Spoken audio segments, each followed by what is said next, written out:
Let me start with the function of several variables. First, what is meant by function of two variables? So, in the earlier discussions, we used to consider one dependent variable and one independent variable. So, usually we call the independent variable as x and the dependent variable as f of x or y. So, it is called as function. Your f of x is a function of one variable because it depends on only one x. Now, instead of considering one independent variable, suppose if you consider two independent variables, let us say this is x-axis, this is y-axis, and one dependent variable, that is z. Z depends on x and y. Then z is a function of x and y. Let us call that one as f of xy. So your z is a dependent variable and dependent on two independent variables x and y. Whenever you say independent, you're going to give the values for them for x and y. Then you'll get the corresponding value for z. Then z is called as function of two variables. If I add one more axis to this, so you are having, say, x-axis, y-axis, z-axis, and one more w-axis. And your w is dependent on x, y, z. So therefore, w is equal to f of x, y, z. So your w is dependent on three independent variable. Then it is a function of three variables. Like this, you can define depending on more variables. So a function dependent on more independent variables. Now, after this, what is meant by explicit and implicit function? So a function is said to be explicit if the variables are explicitly expressed. That means the variables are totally separated with their terms. For example, here, y is equal to x square plus 1. So here, there are two variables are there and they are explicitly expressed. See, your y and x terms are totally separated. Such a form is called as explicit function or explicit representation of a function. Whereas in the case of implicit function, it is not possible to express. Suppose your f of xy equal to 0 is a given function, then it is not possible to express x1, x or y as explicitly in terms of other variable. For example, see here, suppose this is your f of xy. This is your function, right? Then it is not possible to separate this either y equal to some in terms of x or x equal to in terms of y as a function. It's not possible to separate. So an equation in which it is not possible to express one variable as a function of other variable, and such a representation is called as implicit type of representation, or such a function is called as implicit function. Then we know, we have studied neighborhood of a point, right? So suppose A is a point, then what are the neighborhoods? When we say neighborhoods, you should note that you have to take a distance. So neighborhoods at that distance.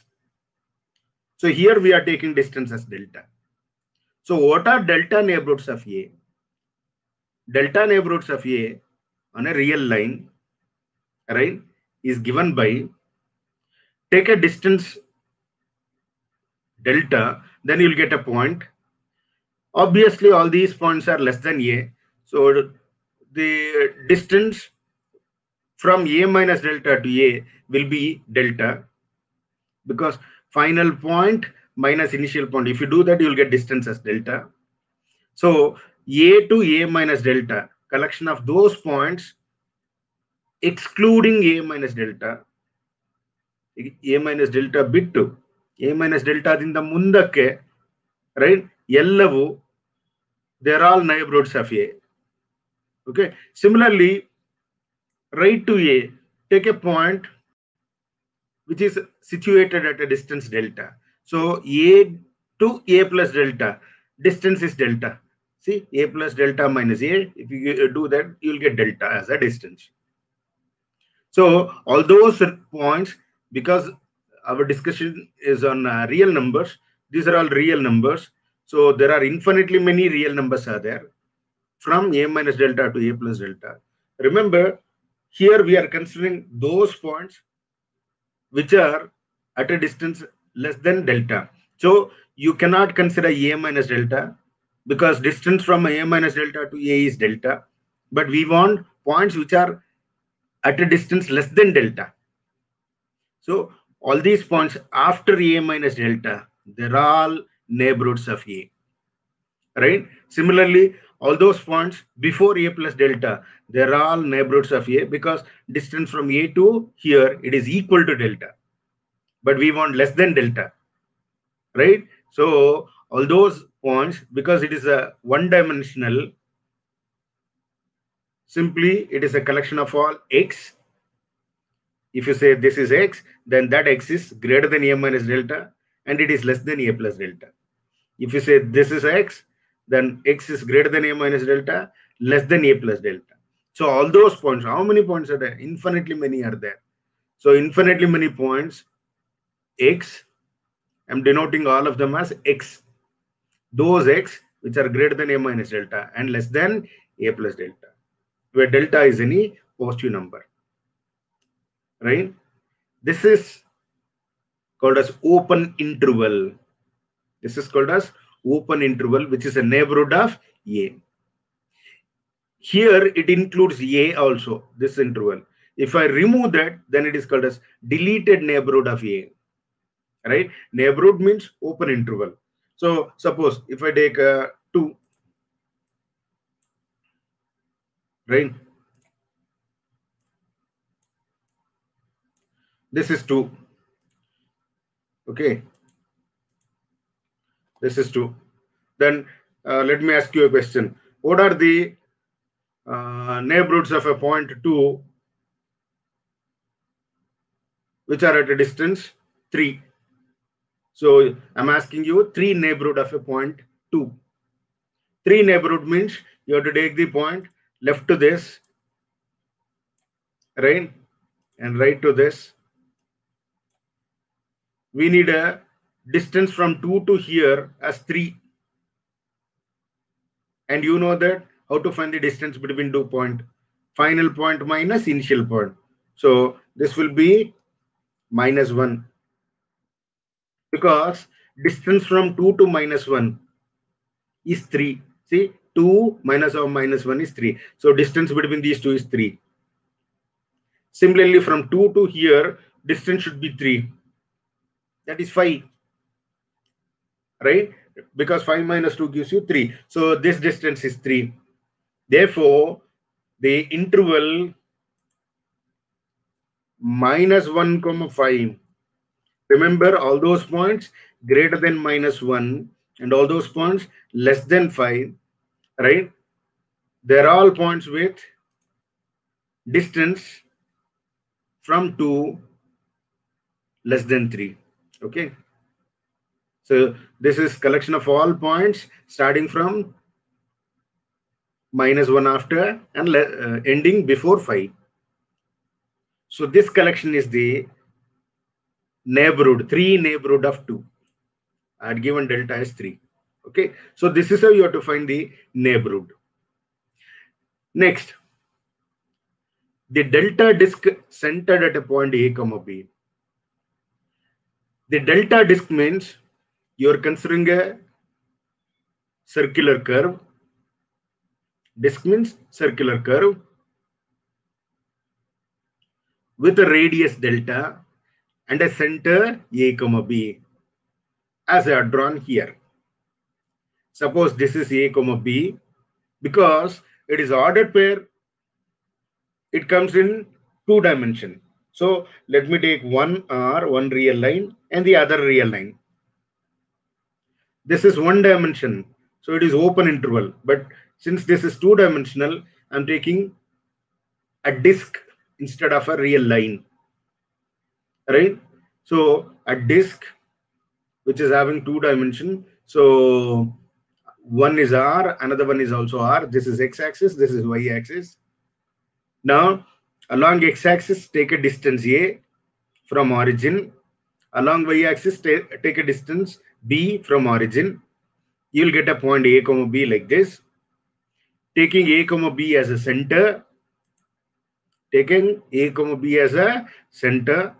you take a radius delta and draw a circular path. You'll get a circular curve like this. Then if you take, because you know that every point on the plane, 2-dimensional plane, will be of the form ordered pair x comma y. Suppose if I take a point x comma y on this curve, on the boundary of the curve, then distance from x comma y to this center will be equal to delta, because delta is the radius. ನಿಮಗೆಲ್ಲ ಗೊತ್ತಿದೆ circle ನಲ್ಲಿ boundary points ಇಂದ centre ಗೆ distance radius. So ಇದೆರಡರ distance ತಗೊಂಡ್ರೆ equal ಬರುತ್ತೆ. But we want those points which are situated from the center with a distance less than delta, because we are considering open disk. Open means you should not consider boundary points and exterior points.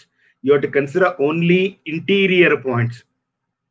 Interior points are the one which is lying within the boundary, right, and satisfying the condition distance from that point to center less than delta. Okay, now let me take all these points. There are infinitely many points are here. Let me take all of them as ordered pair x comma y. From that point to center, distance is less than delta. So this is square root of x minus a whole square plus y minus b whole square less than delta, distance between 2 point formula. Such a collection is called as delta disk. I had taken an example 1, 2. So x-axis length is 1, y-axis length is 2.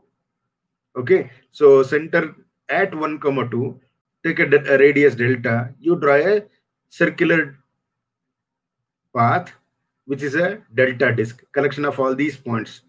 So order pair x comma y minus 1, 2 less than delta, collection of those points, that is your open disk. Okay, now let's move on to next topic, that is limit of a function. Limit of a function. As we have discussed limit of a function for one variable case, the same thing is extended for 2 variable case. Suppose the function is f of x comma y. This is your z. In fact, this is your z, which is dependent on x and y. Right? I'm defining that z-axis by f of x comma y. That's it. Is set to tend to a limit L as x tends to a, x-axis goes to a and y-axis goes to b, if first condition f of xy must be defined at that point. That means you should get a definite value for f of xy at the point a comma b. It should not be indeterminate, right? And further, if for every epsilon greater than 0, there exists a delta greater than 0, such that distance between f of xy and L is less than epsilon, whenever there is a delta disk which satisfies the condition 0 less than square root of x minus a whole square plus y minus b whole square less than delta. Of course, this is always greater than 0, because we are not going to give, because you do remember that we are not going to give the value for x and y a comma b. X goes near a, but it will not go to a. Y goes near b, it will not go to B. If you give x equal to A, then A minus A is 0, B minus B is 0, so you'll get equal to 0. But they are going near, and since there is a square on this, it will be always positive. So that is why it is greater than 0. But their distance from x comma y to A comma B is always less than delta, right? As we discussed here. So this is less than delta, and it is denoted by limit as x tends to A, y tends to B, f of x, y equal to L, or simply limit ordered pair x comma y goes to ordered pair A comma B, f of x, y equal to L. You know, see, suppose there is a point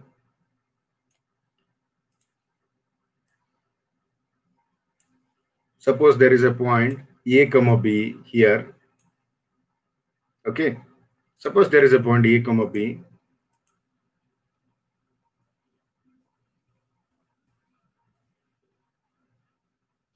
Then you note that we can approach this point A comma B, right, along x equal to A also. We can approach this. Suppose this is the point x equal to A, right, because x-axis length is A. Then this will be simply x equal to A. Sorry, x equal to A. Then we can approach this point along x equal to A. This is your x equal to A line. Or we can approach this along x equal to B also. Sorry, y equal to B. So this is the line y equal to B. Fine.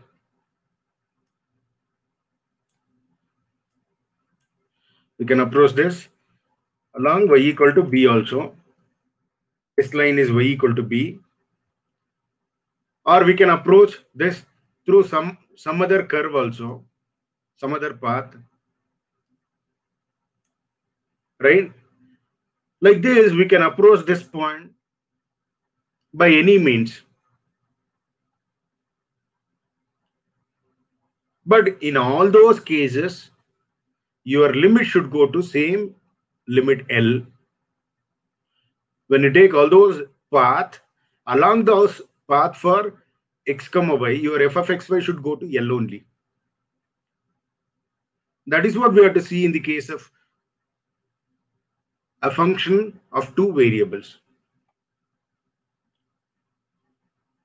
So what I'll do is, let me take a circle or a disk centered at A comma B, and distance is delta. Now,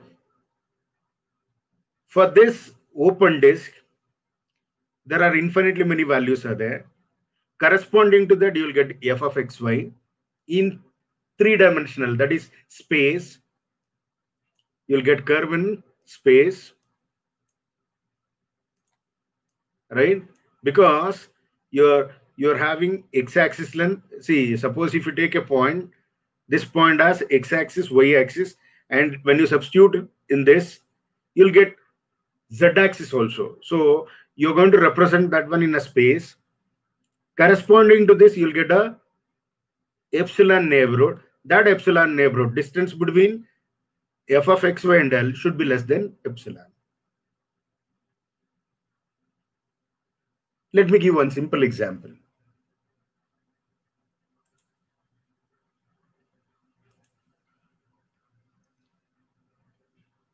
Suppose, nodi, ಭೂಮಿಯ ಮೇಲೆ ಒಂದು wheel ಅನ್ನು ಇಡಿ, right? ನೆಲದ ಮೇಲೆ. So ನೆಲ ಅಂದ ಮೇಲೆ x-axis and y-axis. X-axis and y-axis ಇರುತ್ತೆ. Okay? Okay. Let me remove them. See, x-axis and y-axis is there. ನೆಲದ ಮೇಲೆ ಒಂದು wheel ಅನ್ನು ಇಟ್ಟಿದ್ದೀರಿ ಅಂತ ಇಟ್ಕೊಳ್ಳೋಣ. ಒಂದು wheel ಅನ್ನು. Okay?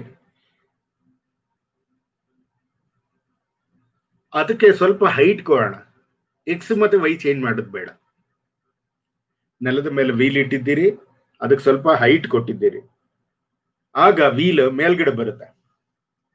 ಓಕೆ, ನೋಡಿ ಆ ವೀಲ್ ಮೇಲ್ಗಡೆ ಇರುತ್ತೆ, ಅದಕ್ಕೆ X axis same as X axis of the wheel which is lying in the ground. ನೆಲದಲ್ಲಿರೋ ವೀಲ್ ಸೇಮ್ ಅದೇ ಎಕ್ಸ್ ಆಕ್ಸಿಸ್ ಡಿಸ್ಟೆನ್ಸ್, ಮೇಲ್ಗಡೆ ಇರೋ ವೀಲ್ಗೂ ಎಕ್ಸ್ ಆಕ್ಸಿಸ್ ಲೆಂತ್ ಸೇಮ್. ನೆಲದಲ್ಲಿರೋ ವೀಲ್ದು ವೈ ಆಕ್ಸಿಸ್, ಮೇಲ್ಗಡೆ ಇರೋ ವೈದು ವೀಲ್ಗೆ ಸೇಮ್. ಹೈಟ್ ಮಾತ್ರ ಕೊಟ್ಟಿದ್ದೀನಿ ವೀಲ್ ಅನ್ನ. ಸೊ ಈ ಮೇಲ್ಗಡೆ ಇರೋ ವೀಲ್ಗೆ X axis length, Y axis length, Z axis length ಮೂರಿದೆ. ಆದ್ರೆ ಕೆಳಗಡೆ ಇರೋದು, ನೆಲದ ಮೇಲೆ ಇರೋದಕ್ಕೆ ಎಕ್ಸ್ ಆಕ್ಸಿಸ್ ಮತ್ತೆ ವೈ ಆಕ್ಸಿಸ್ ಮಾತ್ರ, ಹೈಟ್ ಇಲ್ಲ, ಅದು ನೆಲದ ಮೇಲೆ ಇರೋದ್ರಿಂದ. ಸೊ ನೆಲದ ಮೇಲೆ ಇರೋ ಪಾಯಿಂಟ್ 2D ಆಗಿರುತ್ತೆ, ವೆರಸ್ ಮೇಲ್ಗಡೆ ಇದ್ದಂತ ಪಾಯಿಂಟ್ ಅಂದ್ರೆ ವೀಲ್, ಅದಕ್ಕೆ 3D ಪಾಯಿಂಟ್ ಅದು. So we have mapped the point on 2D into 3D. ಅದನ್ನ ಫೈಂಡ್ ಔಟ್ ಮಾಡಿದ್ರಲ್ಲ image, right, with x-axis length same, y-axis length same, only z-axis given. ಅದೇ ತರ ಇದು ನೋಡಿ. This is on 2-dimensional plane. You are going to give all of them as x, y. ಎಲ್ಲವನ್ನು x, y ಅಂತ ಕೊಡ್ತೀರಿ ಇದರ ಒಳಗಡೆ.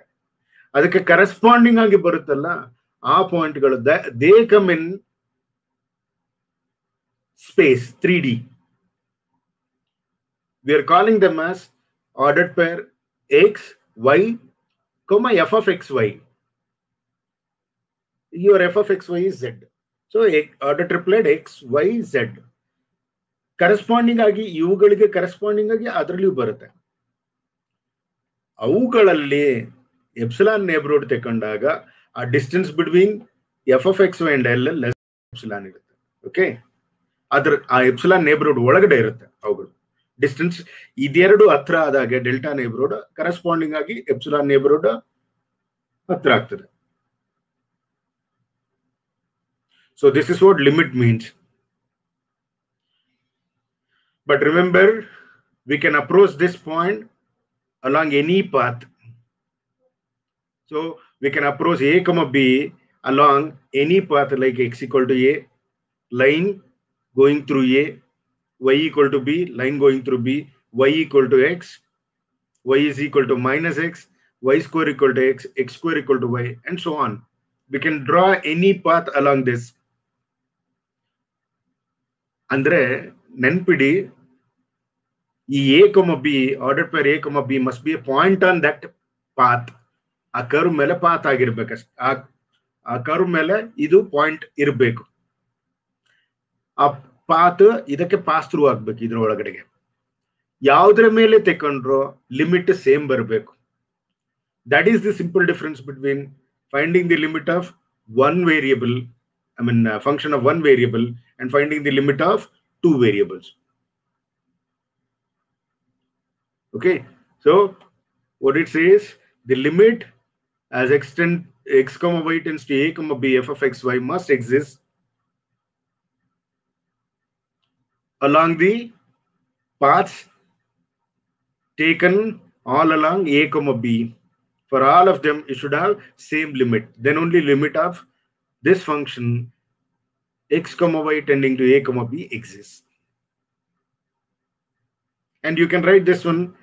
See, limit as x comma y tends to a comma b f of x y is same as a limit as x tends to a f of x comma b. B is given. Limit as y tends to b f of a comma y. You can write like this, right? And these are algebra of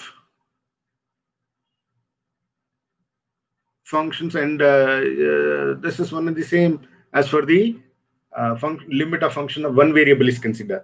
F plus g of x comma y is this. Therefore, limit of this is same as limit of this. F minus g is this. F into g, f composition g, or f into g, sorry, f into g, f by g. Then I've given some problems. First one is evaluate limit as x comma y tends to 1 comma 1, x cube minus y cube divided by x minus 1.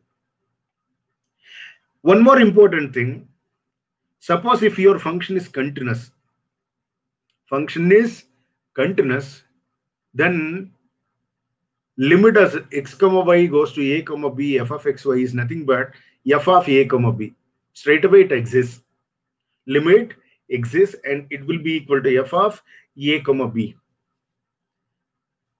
Keep that one in the mind. Now we are having this. Can we apply the limit straight away? No, it is not possible. The direct substitution is not possible. Why? If you put x equal to 1 and y equal to 1, you'll get 1 minus 1 divided by 1 minus 1, which is 0 by 0. That means your f of xy is not defined at 1 comma 1. Therefore, it is not possible to find the limit. So what I'll do is, I'll try to simplify this. So I'll apply x cube minus a cube minus b cube formula. By that, you will get x minus y into x square plus xy plus y square divided by x minus y. X minus y gets cancels. Simply this much is remaining. Of course, this is a polynomial in xy. Therefore, we know that polynomial function, which is a polynomial, is continuous everywhere. It is not discontinuous, and it will not go to infinity or indeterminate.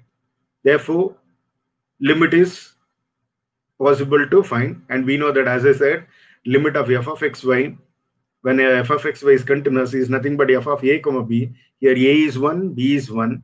So limit of this is limit of this, which is nothing but, if you put x equal to 1 and y equal to 1, you will get 3.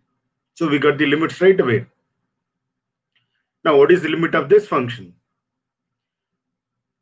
This is our f of xy. So if you put x equal to 0 and y equal to 0, you will get 0 by 0. Therefore, this function is not defined at 0, 0. And it's not easy to simplify also. So we have to go by approaching this origin 0, 0 from different directions. See, we have to, our limit is as x goes to 0, 0. So we have to go to origin. So we want to approach this. We have to find limit at this, right? Okay. Now we can go to this origin along x-axis also. That is, along x-axis means this curve also pass through 0, 0. So I can take that path also. Along y-axis, so y-axis also passes through this point. And line y is equal to mx, that also passes through this, right?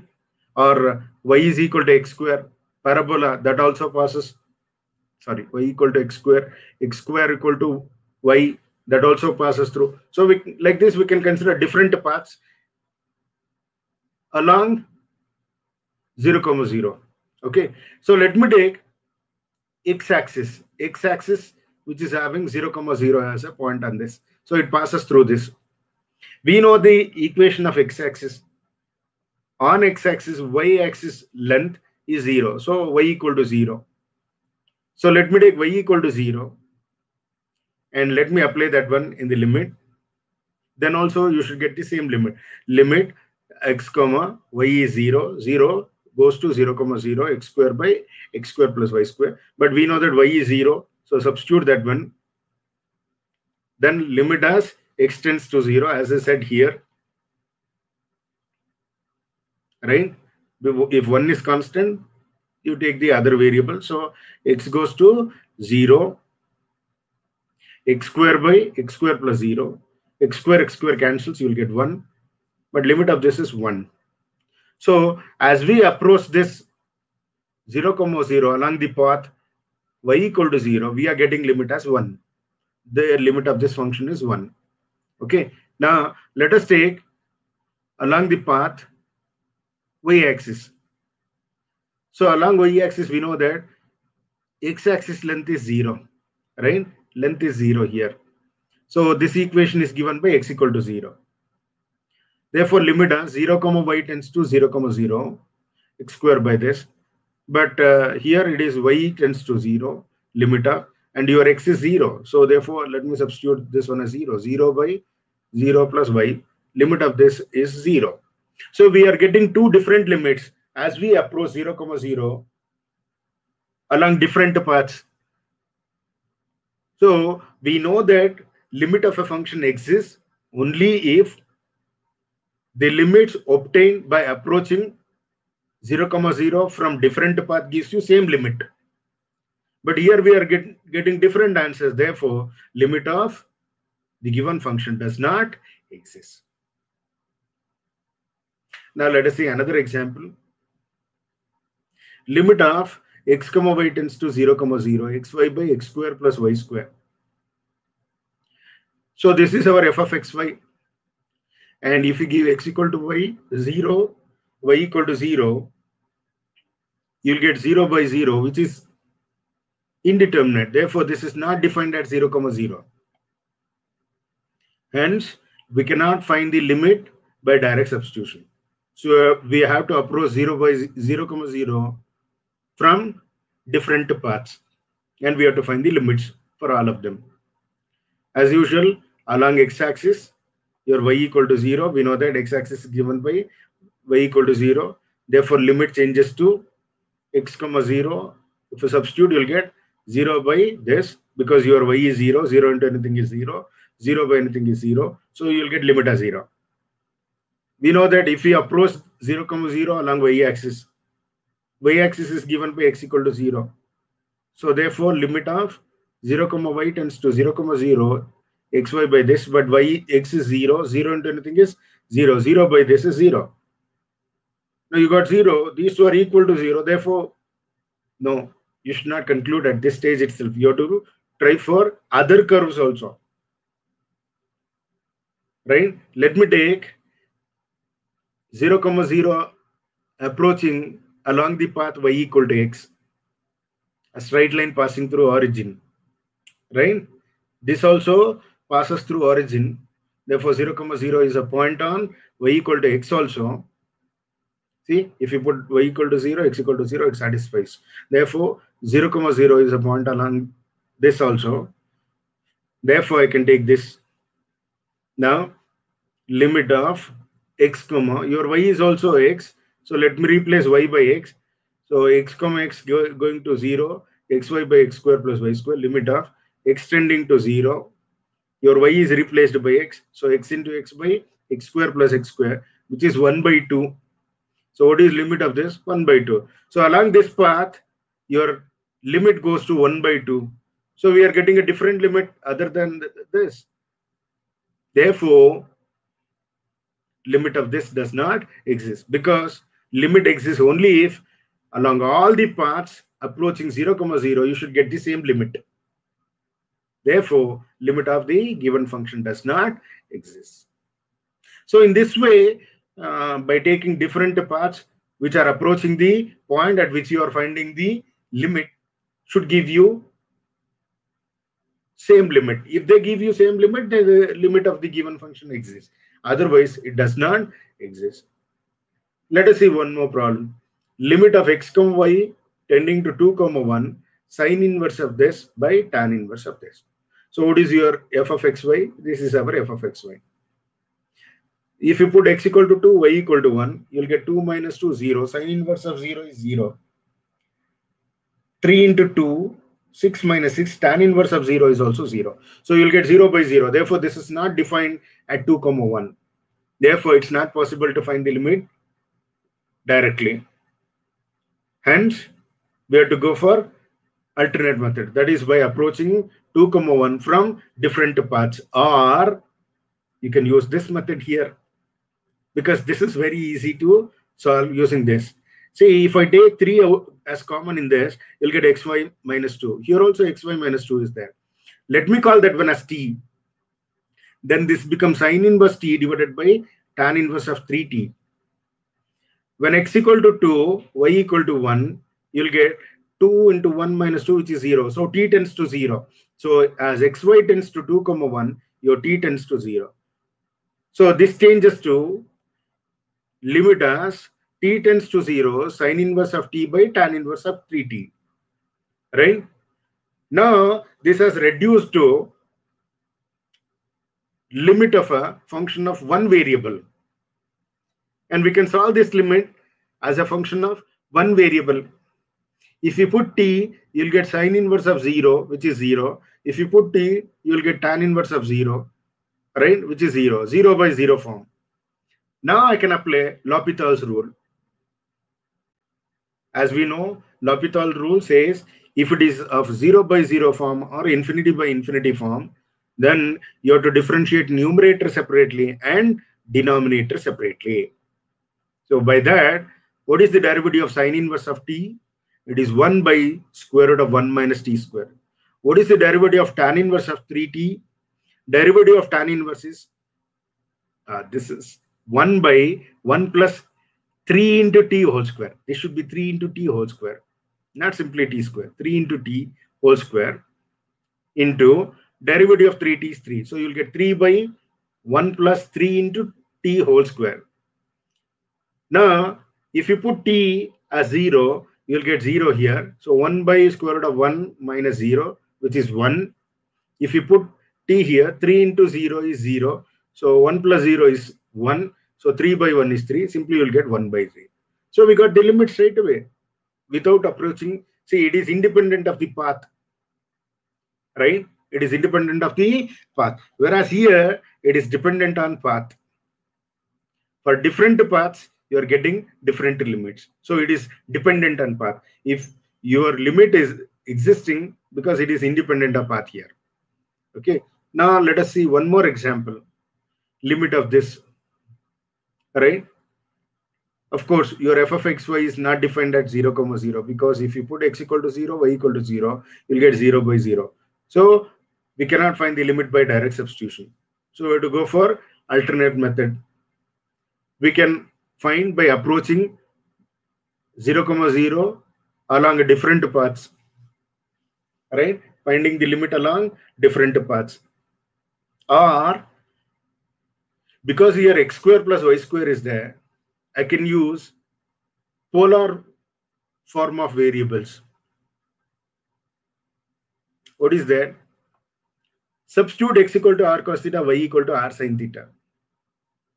If you put x equal to r cos theta, y equal to r sin theta, remember your x and y are tending to 0.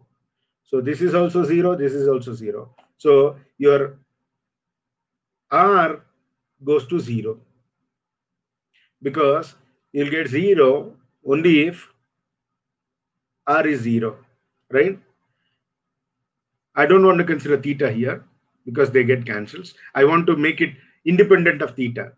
Without dependent on theta, simply by considering r, I can find the limit. So ordered per x comma y goes to 0, 0 implies r goes to 0. Now let us make all these substitutions in the limit. Limit as r tends to 0. Your x, r cos theta, so r square cos square theta, y, r sin theta divided by x square, r square cos square theta, y square, r square sin square. In these two, r square is common. You'll get cos square theta plus sin square theta, which is 1. R square cancel. Simply you'll get r into cos square theta plus cos square theta into sin theta. Now apply the limit, because this is not going to give you indeterminate. So if you put r equal to 0, 0 into anything is 0.